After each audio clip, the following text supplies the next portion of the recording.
Warning: this podcast may contain graphic and triggering content. Please listen at your own risk. Each individual struggle is different, and everyone's recovery and healing journey is different. Please reach out to a certified medical professional if you need help.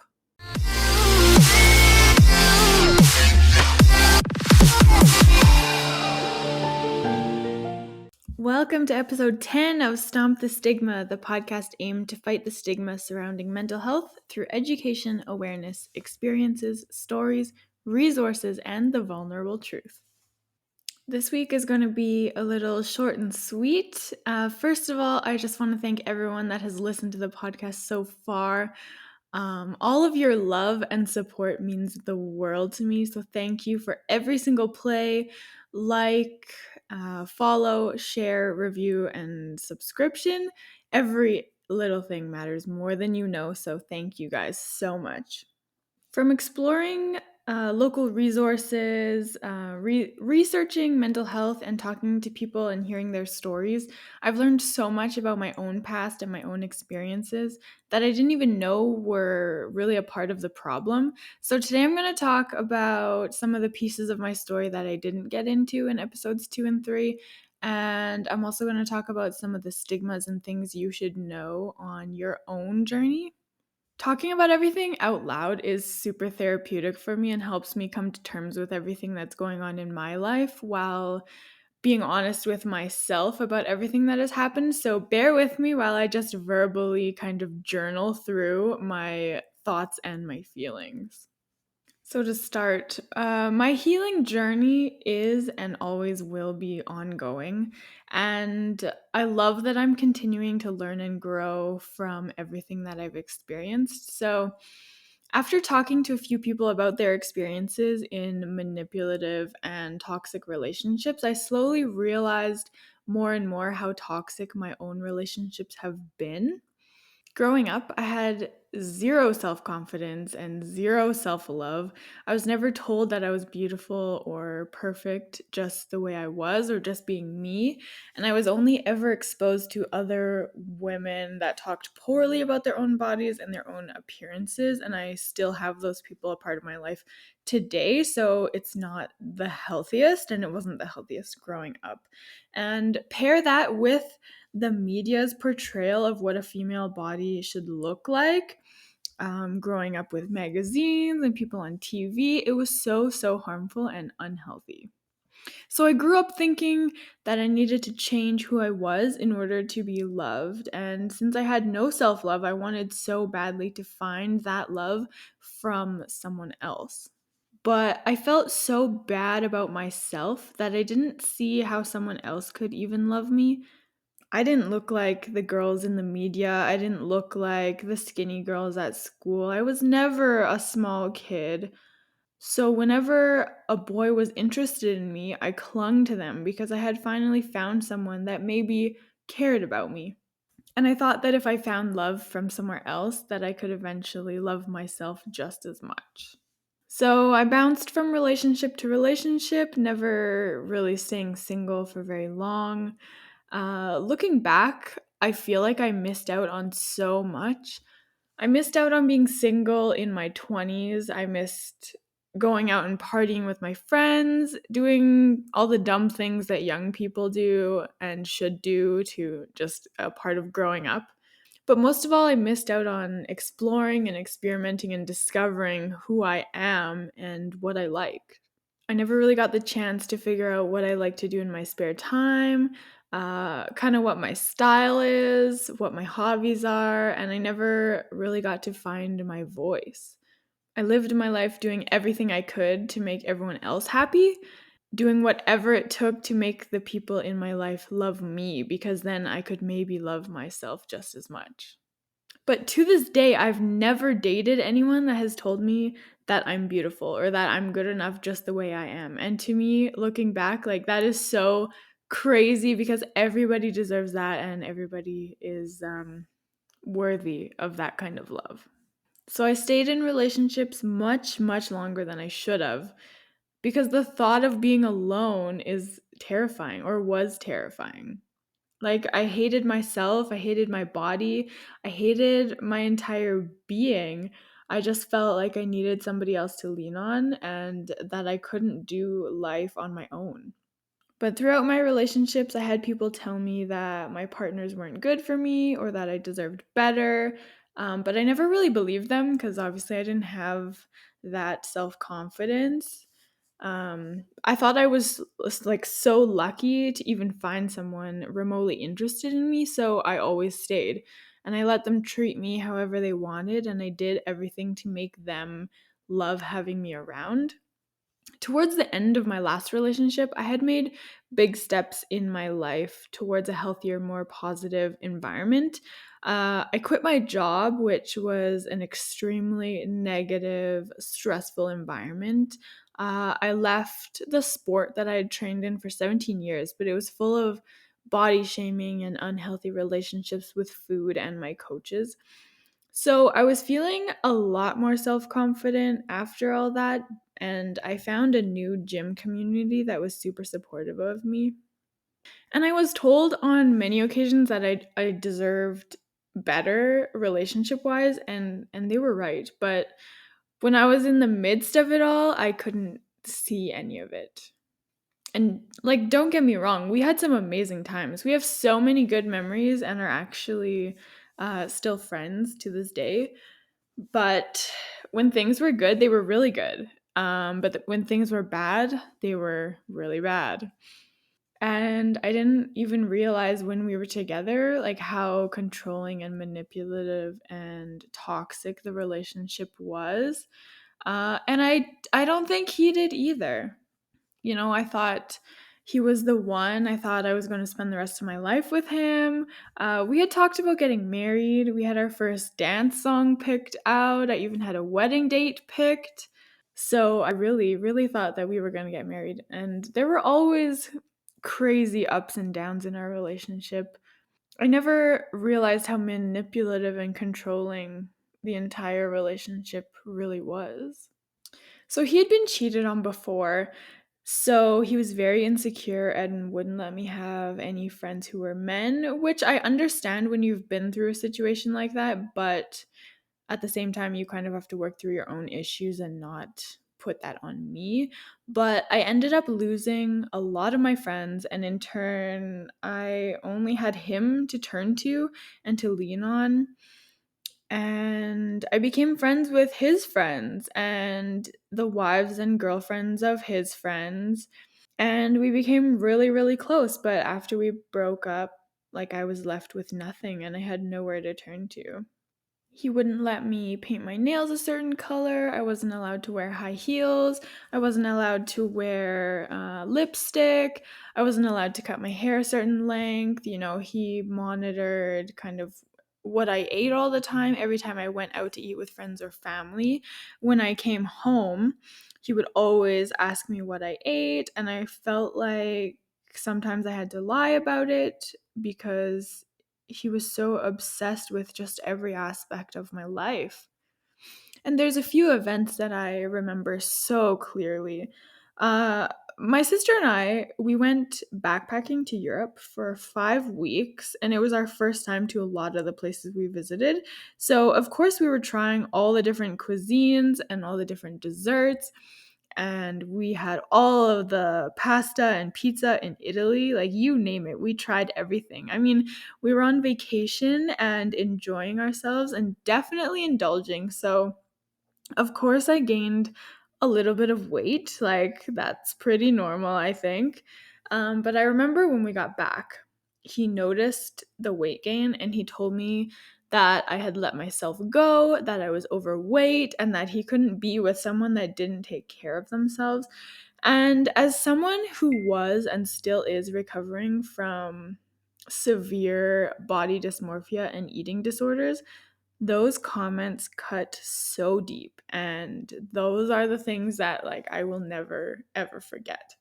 But I mean, obviously I was in the mindset of doing anything to make him happy. I knew that I'd gained weight, but I was so desperate for someone to love me that I joined a new gym and I changed up my routine to get my body back, or at least a little bit back to where it was. I know that I wasn't in the best shape to begin with, but I wanted to change for him. Looking back on all that with the confidence and the self-love that I have now, I would never ever let anybody treat me that way again. And I not that I regret letting it happen, but I would never go through that ever again. But looking back, I don't blame him for everything. I do put a little bit of the ownership on myself because I put up with everything and I let him treat me that way, and I never really stood up for myself, which I had a hard time doing, obviously. It's so hard when you're so desperate for someone to love you, that you just put up with anything that they do just to make them happy. So I guess everything continued for another year after those comments were made. I mean, it wasn't the first time, it wasn't the last time. All the little manipulative, toxic comments continued, of course. But I mean, those are little things. Like my nail polish color, okay, fine. Like I can't wear lipstick, okay, that's fine. So they were all so small that I kind of brushed them off or changed these little things just to please him. But at the same time, they also ate at my self-esteem so much, slowly and little by little. And I don't think he knew that's what he was doing. I think deep down he was so terrified that I would cheat on him just like his ex did, that he controlled me so much to the point that I couldn't do anything without him knowing. So at this new gym, I met an incredible community of people who are now family to me. I love them so much. And they slowly taught me what it means to truly support someone in a positive and uplifting way. And I began to love myself little by little. And over the course of the next year, I think I slowly realized that I deserved more out of a relationship and I wanted more out of a partner. And I still remember the exact comment that he made, that made me realize that it was over.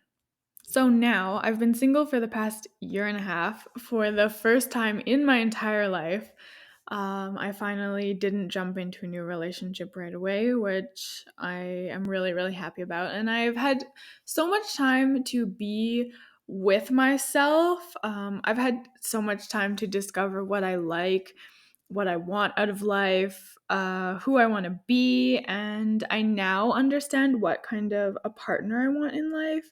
I don't want someone who's going to control me or want to change me. And I would never want to do that to someone else, but I just want somebody who's going to be there for me and support me through whatever I want to do. And I would be there for them, but it's also really nice to have somebody there to experience everything with you and celebrate everything. I mean, this past year during COVID, I've kind of been forced to live with myself and kind of discover who I am and spend time getting to know who I am and accepting who I am and kind of not hating myself as much anymore. So, I guess in my most recent relationship, like we both definitely had our own issues to work through and grow from, and I really don't think that we could have done that together, but I know he's also done a lot of self-discovery in the past year just like I am, and I am so proud of him for that, and we're finally in a place where we can be friends and be supportive of each other, which a lot of people kind of judge me for and kind of don't really understand, um, being friends with somebody that kind of put you through all of that. But I think we're both completely different people now, and we kind of understand what each other's been through, and yeah, it's nice. So, do I have any regrets from the whole experience? No. I don't have any regrets in life because I think without each and every experience, I would definitely not be where I am today. Like, without it all, I wouldn't have found my gym family, I wouldn't have found my incredible friends that will be there, for me and with me until the very end. Like, I wouldn't have started this podcast if I hadn't gone through everything and all my experiences and downfalls and, wanting to help people and, not wanting anyone else to experience the same thing that I've been through. Uh, I wouldn't have expanded my blog, I wouldn't have found all my passions in life.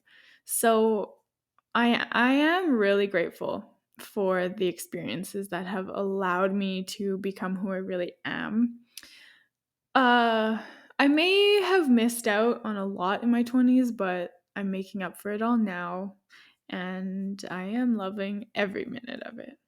This past year has been an incredible year of self growth, love, confidence, and respect, which I think is very important. And I'm at the point in my life where I know that I'll find somebody that will be happy to explore life with me and love me for me while respecting and supporting me and my passions. But for now, if someone doesn't do that for me, then they aren't the one for me, and that's okay. And that alone has taken such a long time for me to accept, and I really hope that everyone listening to this knows that too. You deserve somebody who's going to respect and support you, for you and not for their idea of who they want you to be. Okay, moving on. If you've made it this far, thank you for listening to my verbal journal. Stuff like that is very therapeutic for me. So, moving on. Um, One thing I've learned in 2020 is that I'm so much more than my illnesses. I'm so much more than my body and my depression. And just because I struggle with mental health issues doesn't mean that I'm not deserving of the same things as everyone else. So I want to remind everyone that you are valid and you are worthy and you're deserving of life and of love and of happiness. And don't ever settle for someone or something because you think that you don't deserve better, because you do. There are a few questions that I love to ask my guests. So I wanted to share my own answers with you guys as well. Because I don't I mean, I do give my own answers at the same time sometimes, but I'm gonna share the answers with you guys right now.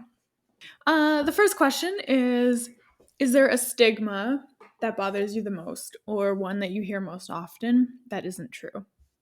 So for me, okay, I love hearing everybody's answer to this question because it's always different and it's always a new perspective every time. So for me, the one that bothers me the most is when people say that they're so depressed, even when they don't have depression.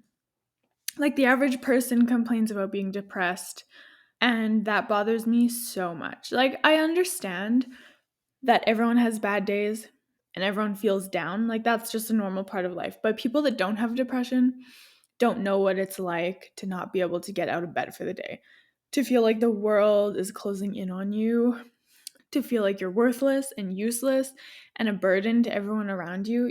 Like, you don't know what it's like when getting dressed for the day is a huge accomplishment, and maybe it's the biggest accomplishment of your day. Like, that's a big deal for us.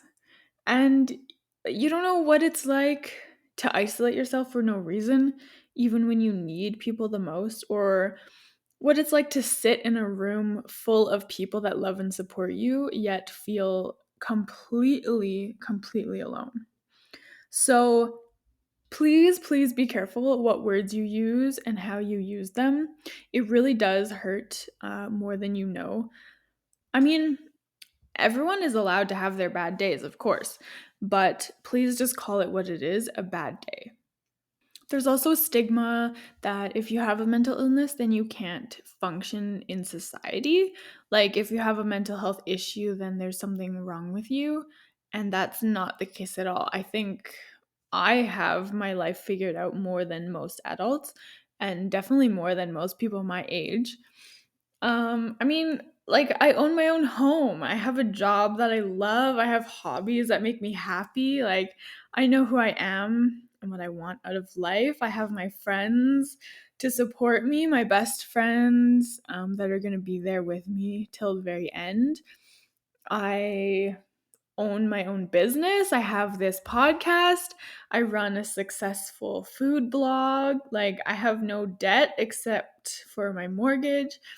Like, and I'm not trying to brag about these things, but I just feel like I have my life figured out, and life is so much fun, and I get excited every day to wake up and do the things that I love. And I really wish that everyone in the world could find the same happiness and excitement for life, because it is the most incredible feeling, and everybody deserves to reach this point. So, yes, I have my bad days, of course. I think about death on a regular basis, and I have to constantly manage my triggers, my reactions, my emotions, but that doesn't make me any less capable than anyone else. Next question. Looking back at your journey, is there anything you would have done differently? For me, I don't think so.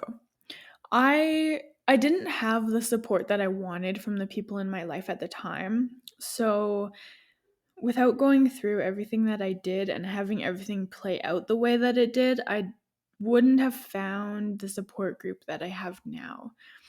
I think if when I kind of came out to my family a few years ago, if they were super supportive and there for me then, I would have wanted to do it earlier, because I think having that support earlier on in life would have been so much easier for everything. But with the response that I got, I don't think I would have done anything differently.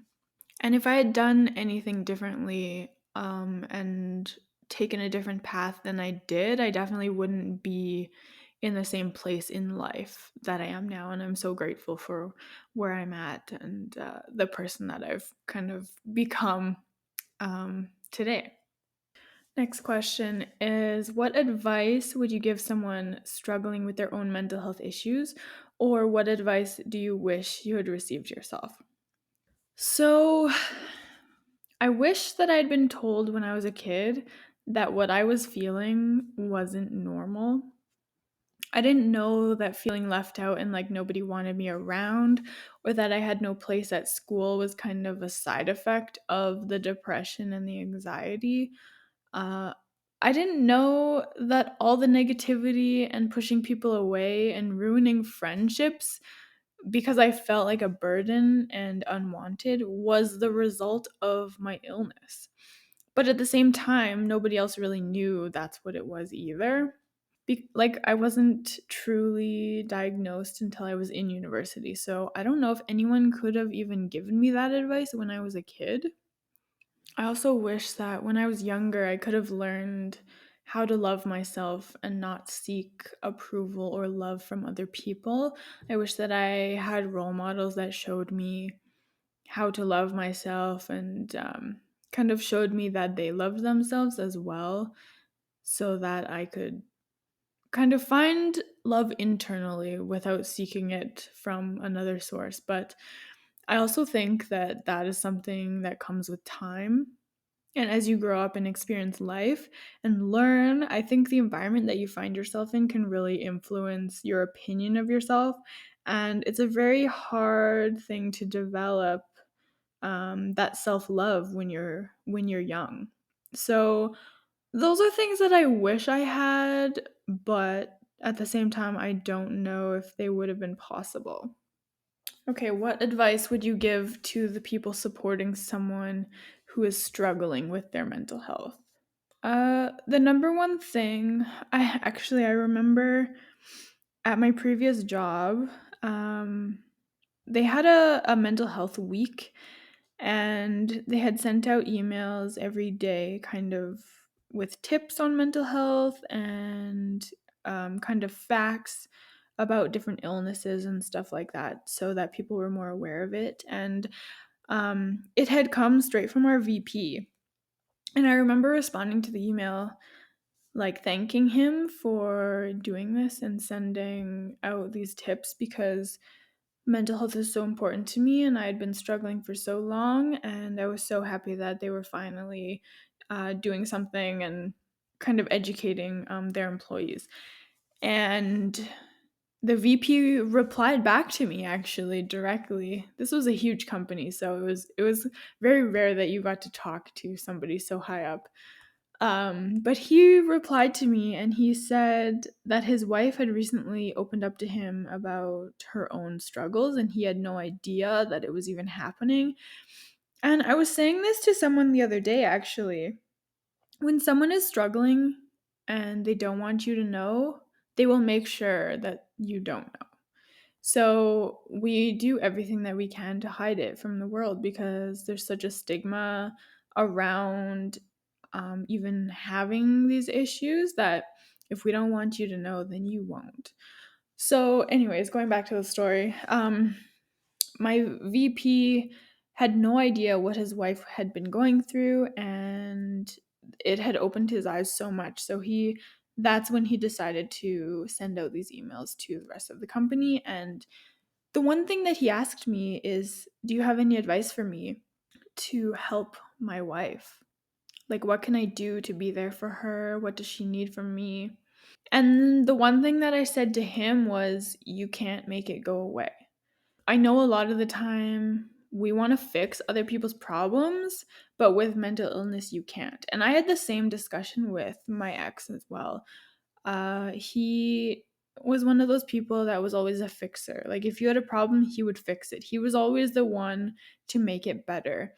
And so, trying to get him to understand that with mental illness, it's not something that you can fix and it's not something that you can make go away. It's not going to disappear overnight.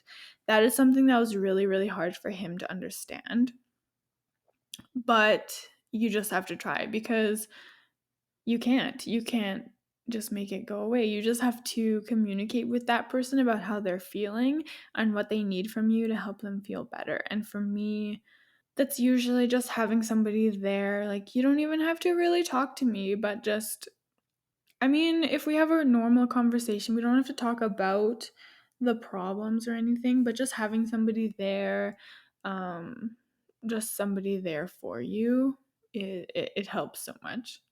So just know that you won't be able to make it go away, but if you're tired of having to deal with it over and over again, the person that has the illness has been doing it a lot longer than you have, so be kind. Okay, one more question. Do you think you will struggle with your illness for the rest of your life? Yes, I absolutely will. I obviously it's a completely different struggle than when I was younger, but yes, it will always be there with me. There's no cure for BPD, there's no cure for depression. It's something that I'm going to live with every single day as a result of genetics and my chemical makeup and the environment in which I grew up. They're all contributing factors. And it will always be a part of my life, but the way that I've learned to control it and manage it gets better every single day. So it makes it easier to live with as I get older, but it's always going to be there. And I'm always going to have my bad days. I'm always going to have my triggers. Um, but I don't think it'll ever be as bad as it was now that I'm moving forward and learning more and more about myself and my experiences and kind of the characteristics of my own issues. Okay, those are some of the main questions that I love asking my guests to hear their perspectives. If you guys have any more questions for me, send me a DM on Instagram. Maybe I'll do a Q&A episode in the future. Maybe I'll bring on some other guests to help me answer those questions. So send them my way if you have them. And if you'd like to come on to answer these questions yourself, or even just do this whole verbal journal therapy thing, let me know because I would love to have you on. And if you've made it this far, if you've made it to the end, thank you so much for listening. You are all incredible, and thank you so much for all the love and support. I hope that if you're listening to this, my perspective and my journey can help you a little bit and make it a little bit more normalized to talk about these things, because life is beautiful and you should not be afraid to live your life and live in your own body. So thank you guys.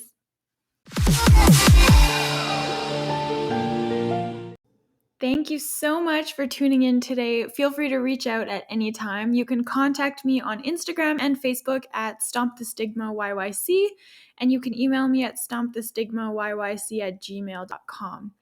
If you like the podcast, please like and subscribe on YouTube, Spotify, Google Podcasts, or Apple Podcasts.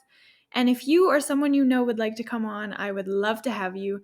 Share your story, speak your truth, and together we can stomp the stigma.